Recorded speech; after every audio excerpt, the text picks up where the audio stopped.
The future belongs to upper and middle class men with a Levitical calling. Published by ChristRules.com. By R.J. Rushdoony. No society has yet existed without its share of lower-class people, that is, persons who are incapable of a future-oriented life and who are often parasitic in their living. Very often, the number of upper and middle-class minds in a culture has been very limited, a thin strata of future-oriented and planning minds governing and directing the vast majority of men. The remarkable progress of Western civilization in the 19th century was due to the fact that great numbers of people moved into the ranks of the middle and upper classes. Society was radically altered. Instead of a limited number of men governing a culture, an increasing number of self-governing and foresighted men were rapidly expanding the potentialities of man and society in every area of life. The result was a great era of progress. The ranks of the lower classes of Western countries shrank markedly, especially in the United States, where society, as the community of men whose vision was of a prosperous, developing, and expanding future, came close to including most men, and, in some areas, almost all. The American mission of Manifest Destiny was to spread civilization, religion, and liberty to every corner of the continent, if not the whole world. See Frederick Merck, Manifest Destiny and Mission in American History. New York, Knopf, 1963. The school was a very important aspect of this vision. A future-oriented people believed emphatically that education was basic to a people with a mission. The purpose of the schools, from grammar school on through the university, was to educate for leadership, to prepare the man of the future for his responsibilities. Schooling meant dignity and a status. Commencement exercises were a great joy to parents, especially of immigrant children. The student had now advanced a step towards the upper class, into the ranks of those who govern rather than are governed.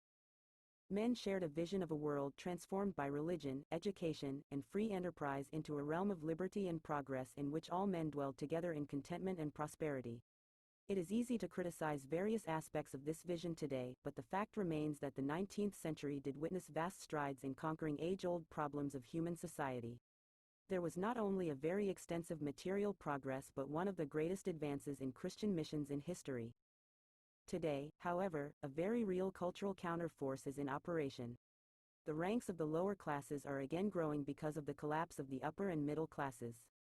Civilizations decay when the leadership falters and fails, when its upper class abdicates its responsibilities or abandons its character. The school as the agency of creating the upper and middle classes of the modern era has become the great mass producer of a lower class mentality, of a present-oriented generation.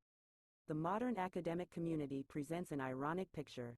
On the one hand, there are monumental buildings and beautiful grounds which echo the old vision of planning and order. On the other hand, there are the unkempt minds and bodies of the faculty and student body to set forth the new contempt for the old order. It is as if a barbarian horde has captured the temples of an ancient faith. Some curious facts confirm the change. The intellectual today is more susceptible to propaganda than are other people. There is also a correlation between vulnerability to hypnosis and education. Instead of strengthening the mind for leadership, education today weakens it and makes a man a better follower. Occultism, astrology, and other forms of ancient superstitions have had a ready receptivity among educated peoples. Whereas once the educated man derided these things, today he tends to show interest in them and promote them. More and more universities are adding courses on magic, astrology, and other superstitions to their curriculum.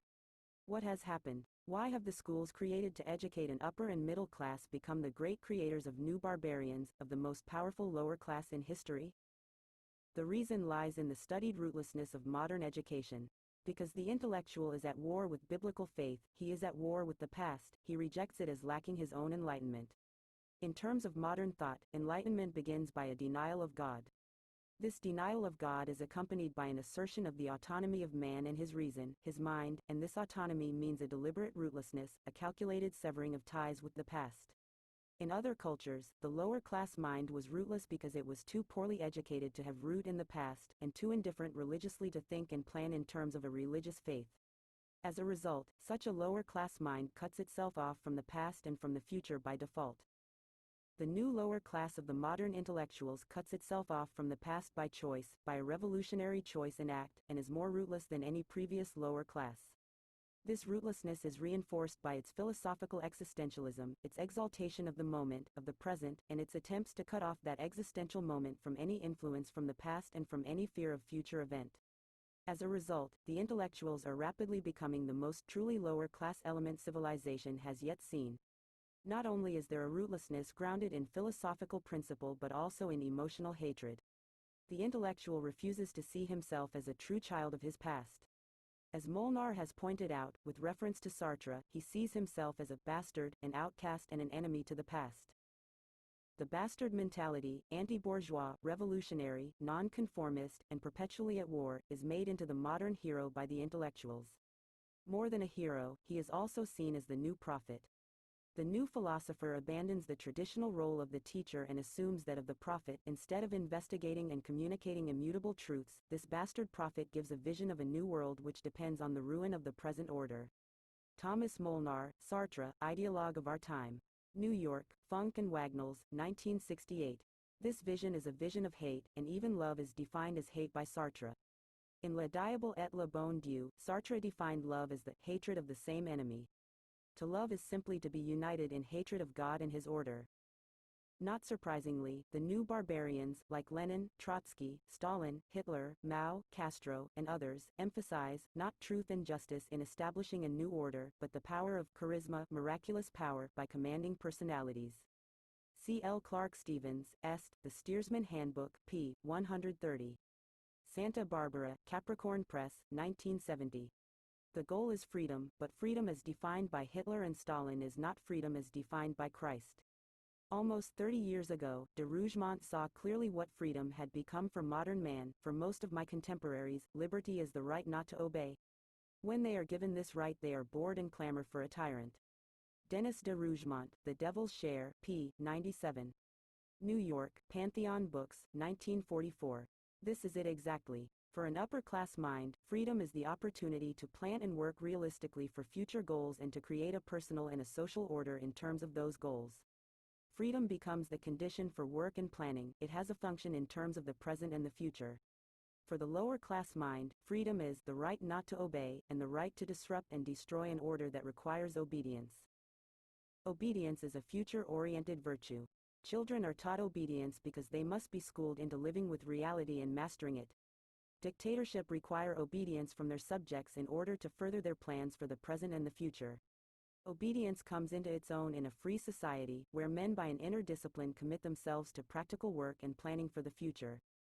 Such men maintain this discipline in the face of disappointments and frustrations, because the ability to use failures and setbacks profitably is an aspect of their future-oriented nature. Philosophically, therefore, our schools today are grave diggers, committed by principle to destroying the past and to denying that God's absolute laws govern man's past, present, and future. Dr. Timothy Leary is a true product of the modern university and has a natural appeal to a generation educated into the rootlessness he represents. In a New York meeting, Leary once declared, "We do not pray to anyone up there but to what is inside ourselves. Let us go back and free the world from good and evil, then we are all through with the good-evil thing and you will be reborn." Diana Trilling, celebrating with Dr. Leary, Encounter, June, 1967. This is the dream: dispense with good and evil, with all absolute law, and live as free men in a world where moral law, economic law, all law is destroyed in favor of free man, man with a total right not to obey. As men face a world collapsing around them because the lower-class mind, like a plague, is infecting old and young, they have two ways out. First, they can retreat into pessimism and despair. They can recognize the hopelessness of dealing with lower-class minds and surrender. This is easy to do. A particularly vicious young hoodlum was killed by police recently in a gun battle. The record of violence by this teenage criminal was a serious one. The mother, with no criminal record, is proving herself even more depraved than her son. She is demanding action against the police, who fought in self-defense, for killing her murderous son. Her son could rob, maim, and murder as a part of his right not to obey, but she refuses to recognize the right of the police to require obedience to the law and to use force to protect the law, innocent victims, and themselves. Such an attitude becomes daily more prevalent. It is easy to become discouraged. But to surrender is in effect to deny God. It is to deny that he is on the throne, and that, of the increase of his government and peace there shall be no end. Isa, 9-7. The second course is the realistic one, to rebuild. Are the schools our grave diggers? Then we must build new schools. Already, every year, more and more children and youth are being educated in Christian schools and into a biblical perspective. The future belongs to those who prepare for it, not to those who destroy it, or who fear it. Only as future-oriented men, men of God, begin each in their calling, to rebuild all things in terms of their faith, can there be any restoration or direction to history. We will never regain that direction if we wait for the majority to join us. We are then only weather-vane men, incapable of doing more than responding to the winds of history. We shall be driven instead of driving. We will then, whatever our professed faith, have joined the lower class. The reconstruction of schools, families, churches, civil governments, and vocations will be accomplished only as men under God feel that they have no other alternative but to act. Then, by faith, as free men whose calling it is to command the future for God, they will, a step at a time, accomplish His purposes in history. Chalcedon Report No. 66. February 1, 1971. The fallacy of logical analysis and critical thinking.